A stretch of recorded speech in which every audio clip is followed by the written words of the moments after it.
लेकिन अब मैं आ जाती हूं आम आदमी पार्टी पर सीधे। कंग साहब, आपसे सवाल करते हुए देखिए, प्रधानमंत्री ने जिन बड़ी बड़ी बातों का जिक्र किया उसमें मुख्य बात अन्ना हजारे के नाम को लेकर भी उनकी ओर से कही गई। उन्होंने कहा कि अन्ना हजारे जी को सामने करके कुछ बेईमान लोगों ने दिल्ली को आपदा में धकेला, शराब में घोटाला किया, बच्चों के स्कूल में घोटाला किया, गरीबों के इलाज में घोटाला किया, प्रदूषण से लड़ने के नाम पर घोटाला किया, और यमुना जी की जो स्थिति है वो तो पूरा देश देख रहा है दिल्ली में। इस पर भी जवाब दीजिए। ये तो मुख्य मुद्दे हैं ना जिस पर कांग साहब आपको जवाब देना होगा।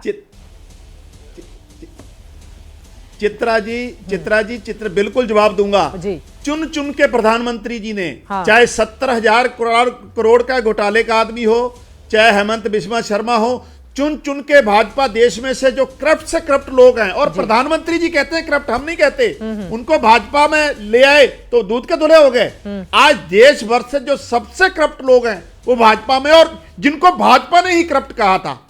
दूसरी बात, अभी राकेश जी कह रहे थे दिल्ली देश की राजधानी है, बिल्कुल ठीक है, दुनिया भर के लोग आते हैं। और राकेश जी, अरविंद केजरीवाल जी के स्कूल देखने ही डोनाल्ड ट्रंप की वाइफ जो है उसने इच्छा जताई थी, देख के गई थी, वो अरविंद केजरीवाल के स्कूल थे।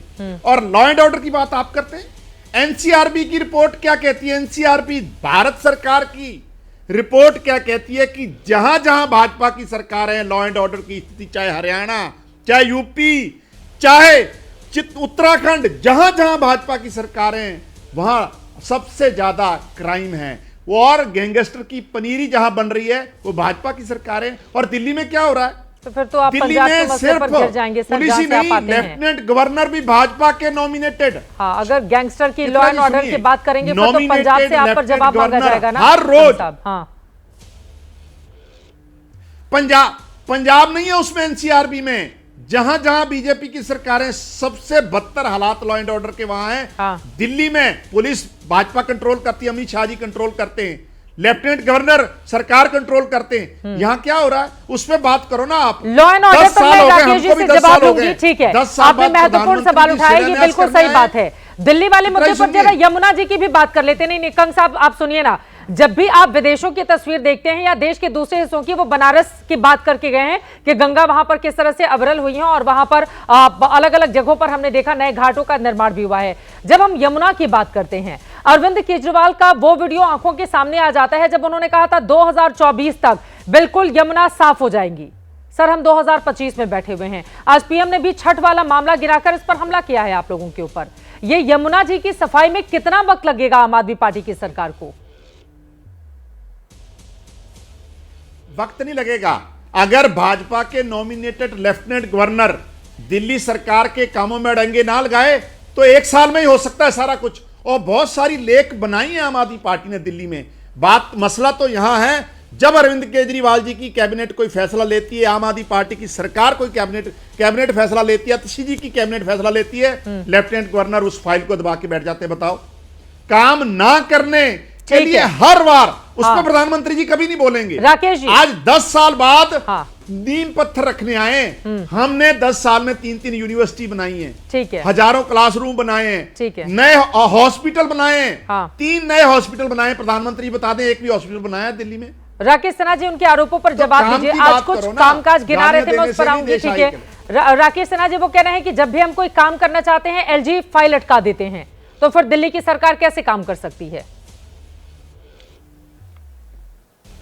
देखिए, पहले तो अनुराग भदौरिया जी ने एक बात कही थी कि राज्य में केंद्र क्यों नहीं काम करे। केंद्र और राज्य में एक संघीय व्यवस्था है, और उसी संघीय व्यवस्था के अंतर्गत दिल्ली जल बोर्ड को 1200 करोड़ रुपया जमुना की सफाई के लिए दी गई है, और दिल्ली सरकार को 6800 करोड़ दिया गया है। चित्रा जी, 6800 करोड़ किसी गरीब व्यक्ति को जाकर बताइए, हमारे जैसे व्यक्ति को बताइए तो लगता है 6800 करोड़ कितना पैसा होता होगा। लेकिन जमुना जाकर देख लीजिए वो कितनी पानी की जो स्थिति है, और ये सबके लिए है। मैं केजरीवाल साहब की आलोचना के लिए नहीं कह रहा हूँ, मैं तो कह रहा हूँ दिल्ली की जनता के लिए, इन्वायरमेंट के लिए। इसमें केजरीवाल के भी बच्चे दिल्ली में ही रहते हैं। इतनी भ्रष्टाचार मत कीजिए कि 6800 करोड़ रुपया में 1 रुपया भी खर्च ना हो पाए। एक दूसरी जो सबसे बड़ी बात यहाँ पर है कि आज देखिए, प्रधानमंत्री जी ने एक स्वतंत्र वीर सावरकर जी के नाम पर एक कॉलेज का उद्घाटन जी, इसके ऊपर कितनी आपत्ति इन लोगों को है। जो केजरीवाल भारत की संस्कृति को स्वीकार नहीं कर सकते हैं, स्वतंत्रता आंदोलन को स्वीकार नहीं करते हैं, आज बताएं कि स्वतंत्र वीर सावरकर जी के प्रति इनके पास थोड़ी भी रिगार्ड है क्या? ये इतिहास के साथ ऐसी अनैतिकता बरतते हैं, न भदौरिया साहब उनका सम्मान कर सकते हैं, न आम आदमी पार्टी सम्मान कर सकती है। जब अपने राष्ट्रीय नेताओं के प्रति जिन लोगों ने अपना सर्वस्व न्यौछावर किया, उनको थोड़ा सम्मान। आज महाराष्ट्र में लगभग 2 दर्जन स्कूल कॉलेज स्वतंत्र वीर सावरकर के नाम पर है। एक पारसी कॉलोनी में सावरकर स्कूल है। कितनी विविधता है। कॉलोनी का नाम पारसी है और सावरकर जी के नाम पर स्कूल है। वो कह रहे हैं हम नाम के नहीं काम की राजनीति करते हैं। कॉमर्स कॉलेज है। लेकिन दिल्ली में अरविंद केजरीवाल कह रहे हैं कि हम नाम के नहीं काम की राजनीति करते हैं। जी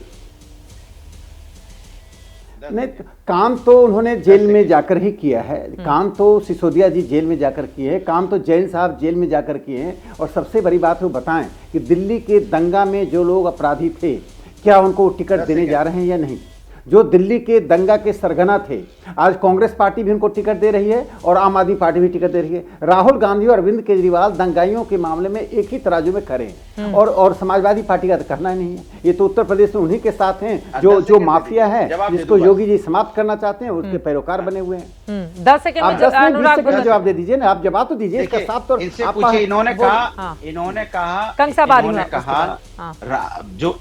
इन्होंने कहा जो देश की आजादी में जिनका हिस्सा रहा है, तो अशफाक उल्लाह खां भी तो देश की आजादी में शहीद हुए थे। शहीद चंद्रशेखर आजाद भी तो शहीद हुए थे। उनका भी नाम ले लेते, उनके नाम से भी खोल देते, क्या दिक्कत थी उसमें। हम कब मना करते हैं। इनका नाम लेने में, अशफाक उल्लाह खां का नाम लेने में आपका क्यों गाना गाने लगते हैं। अरे आज तो वीर सावरकर के नाम पर खुला है, तो क्या आपत्ति हो गई? क्या आपत्ति हो गई अनुराग भदौरिया जी? ठीक है, बाकी लोगों के नाम पर भी खुल जाना चाहिए, बिल्कुल खुलना चाहिए। क्यों नहीं अशफाक उल्लाह खान के नाम पर, और आप वीर सावरकर के नाम पर खुल गया तो क्या आपत्ति है? हाँ, मैं कह रहा हूँ खुल जाना चाहिए। मैं कब कह रहा हूँ नहीं खुलना चाहिए? तो मैं कहता हूँ उनके नाम से भी खोल दीजिए ना। क्या दिक्कत है उसमें? हम कब मना कर रहे हैं? हम तो कह रहे हैं अशफाक उल्लाह के नाम से भी खोल दीजिए, वो भी देश की आजादी में शहीद हुए। यहाँ पे चंद्रशेखर आजाद जी के नाम से भी खोल दीजिए, क्यों नहीं भाई? उसी से बोलना चाहिए ना, इनके नाम से भी खुलेगा, क्या दिक्कत है उसमें? हाँ, बोले राकेश सिन्हा जी। देखिए, मैं सावरकर जी और अशफाक उल्लाह खां के बीच में कोई अंतर नहीं करता हूँ। सुन लीजिए, एक बात मैं कहना चाहता हूँ। दिल्ली में भगत सिंह के नाम पर कॉलेज, जब भारतीय जनता पार्टी सरकार में आई थी तो भगत सिंह जी के नाम पर कॉलेज खोला गया था। आपने भगत सिंह जी के नाम पर क्या किया? और आप प्रस्ताव दीजिए, मैं स्वागत करता हूँ। अशफाक उल्लाह खान एक बड़े देशभक्त थे, प्रेरणा के स्रोत हैं। और इसके सावरकर जी और अशफाक उल्लाह खान में आप अंतर करें। मुझे उनका धर्म दिखाई नहीं पड़ रहा है, मुझे तो देशभक्त दिखाई। मुझे एक ही धर्म जानता हूँ। मैं धर्म की बात नहीं कर रहा हूँ, मैं तो आजादी में जो शहीद हुए लोगों की बात कर रहा हूँ। मैं चंद्रशेखर आजाद की भी बात की, उनके नाम से भी खोलिए। आप चिंता मत कीजिए, आप चंद्रशेखर आजाद जी के नाम से भी खोलिए, क्या दिक्कत है? बोस जी की प्रतिमा नरेंद्र मोदी जी ने लगाई। हमें क्या आप खोल नहीं रहे, इसलिए चिंता हो रही है। बात तो करना, आप खोलते तो चिंता नहीं होती। सुभाष चंद्र बोस अपनी अपनी बारी में दोनों लोग बोलेंगे तो कैसे समझ में आएगा अनुराग जी? ठीक है, कैसे समझ में आएगा? मैं अपनी बात पूरी कर लूं। देखिए, सुभाष चंद्र बोस जी की प्रतिमा इंडिया गेट पर प्रधानमंत्री नरेंद्र मोदी जी ने कोविड काल में लगाया था। उस सुभाष चंद्र बोस की प्रतिमा कांग्रेस और इनके कुनबे के लोग, मैं कांग्रेस का कुनबे में समाजवादी पार्टी भी आती है, ये पूरा सूडो सेकुलर का एक कुनबा है। इन्होंने आज तक बोस के बारे में ऐसा नहीं सोचा। और आपने कहा अशफाक उल्लाह खां कहें, निश्चित रूप से खुलना चाहिए। और जब भी हमें ऐसे समय आएगा, हम अशफाक उल्लाह खां के नाम पर खोलेंगे, क्योंकि वे हमें देशभक्त दिखाई पड़, आपको वो मुसलमान दिखाई पड़ रहे हैं, हमें वे देशभक्त दिखाई पड़ रहे हैं। आपको सावरकर हिंदू दिखाई पड़ रहे हैं, हमें देशभक्त दिखाई पड़ रहे हैं। यही हम में और आप में अंतर है। 10 सेकंड नहीं, तो फिर आप दोनों का बात खत्म कर लीजिए, वक्त नहीं है मेरे पास। अनुराग भदौरिया जी, हाँ बोलिए। ना मैंने मुसलमान बोला ना हिंदू बोला, मैंने व्यक्ति का नाम लिया, और व्यक्ति का चंद्रशेखर आजाद जी भी मैंने बोला, अशफाक उल्लाह खान भी बोला। आपकी नजर का चश्मा अगर धर्म से है, आपके चश्मे में धर्म का रंग चढ़ा है, तो इसमें मेरी कोई गलती नहीं। 5 सेकंड में राकेश सिन्हा जी।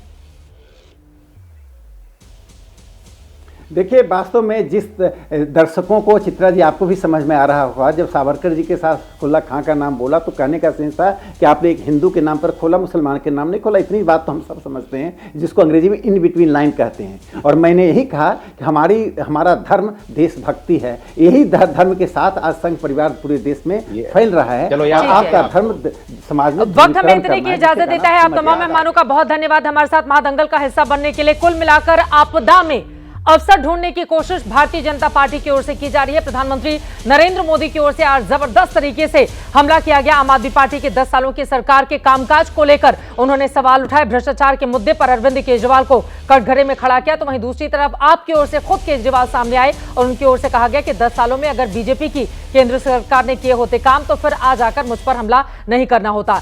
कुल मिलाकर तू डाल डाल मैं पात पात, इसी तर्ज पर बीजेपी और आम आदमी पार्टी के भीतर दिल्ली की सियासत आगे बढ़ी है। अब किसकी बातों का दिखेगा चुनावों में दम, इस पर रहेगी एबीपी न्यूज की नजर।